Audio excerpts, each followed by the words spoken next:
ہر معاشرے میں کاروبار کی رونق اور معاشی ضروریات کو پورا کرنے کے لیے کسب و کار کے مواقع زیادہ ہونے کی وجہ سے بعض افراد محنت کر کے زیادہ پیسہ کما لیتے ہیں۔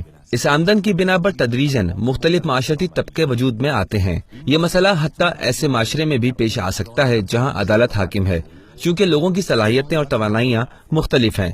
لیکن اگر معاشرے میں ان طبقات کے مابین فاصلہ حد سے زیادہ ہو جائے کہ جسے طبقاتی اختلافات کہا جاتا ہے تو معاشرہ بحران کا شکار ہو جاتا ہے۔ طبقاتی اختلاف طول تاریخ میں حکومتوں کے لیے ایک مسئلہ رہا ہے۔ آج بھی مغرب میں اکثر حکومتیں اس سے دوچار ہیں۔ امریکہ میں طبقاتی اختلاف اس حد تک پہنچ گیا کہ عوامی سطح پر اس کے خلاف ایک منظم تحریک سامنے آ گئی۔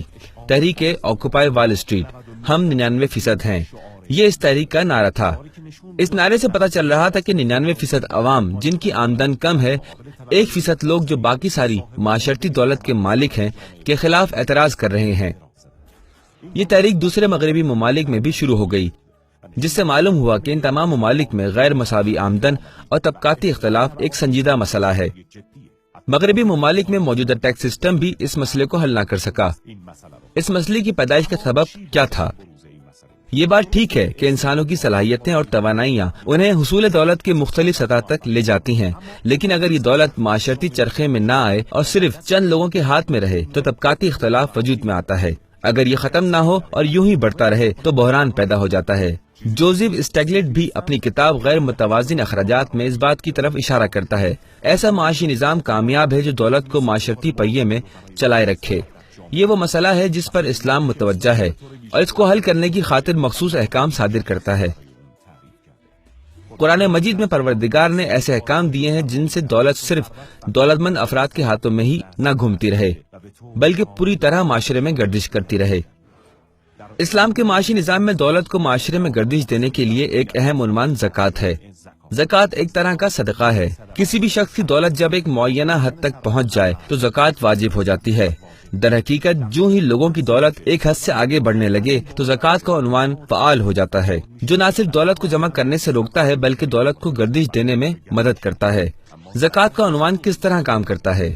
کون لوگ زکوٰۃ دے سکتے ہیں اور کون لوگ زکوٰۃ لے سکتے ہیں؟ ان سوالوں کا جواب زکوٰۃ کے ذریعے دولت کی گردش کو واضح کرتا ہے۔ مثال کے طور پر ایک چیز جس پر زکوٰۃ واجب ہوتی ہے بھیڑ ہے۔ جس کے پاس ایک سال تک 40 بھیڑیں ہوں تو سال کے آخر میں اسے ایک بھیڑ زکوٰۃ کے عنوان سے دینا ہوگی۔ اگر یہ تعداد 120 تک پہنچ جائے تو 2 بھیڑیں اور 201 بھیڑوں پر 3 بھیڑیں زکوٰۃ ہیں۔ جس قدر لوگوں کی دولت میں اضافہ ہوتا جائے گا، قابل ادا زکوٰۃ کی مقدار میں بھی اضافہ ہوتا جائے گا۔ بھیڑ کے علاوہ گائے، اونٹ، گندم، جو، کھجور، کشمش اور سب سے اہم سونے چاندی کے سکے ہیں کہ جب وہ رائج کرنسی کی صورت میں ہوں۔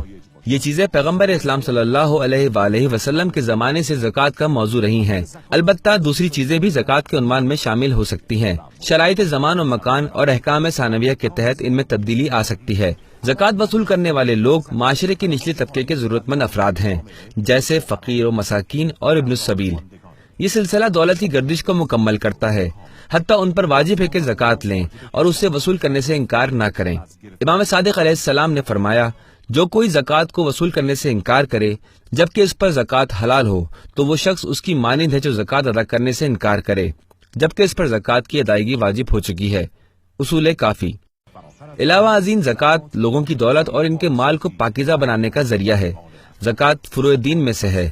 قرآن مجید میں پروردگار عالم نے نماز کے ہمراہ 27 مرتبہ زکوٰۃ کا ذکر کیا ہے۔ اسلام کے معاشی نظام میں زکوٰۃ کے جس قدر فائدے ہیں، اس بنا پر زکوٰۃ کی خاص اہمیت ہے، لہٰذا اس پر زیادہ تفصیلی گفتگو ہونی چاہیے۔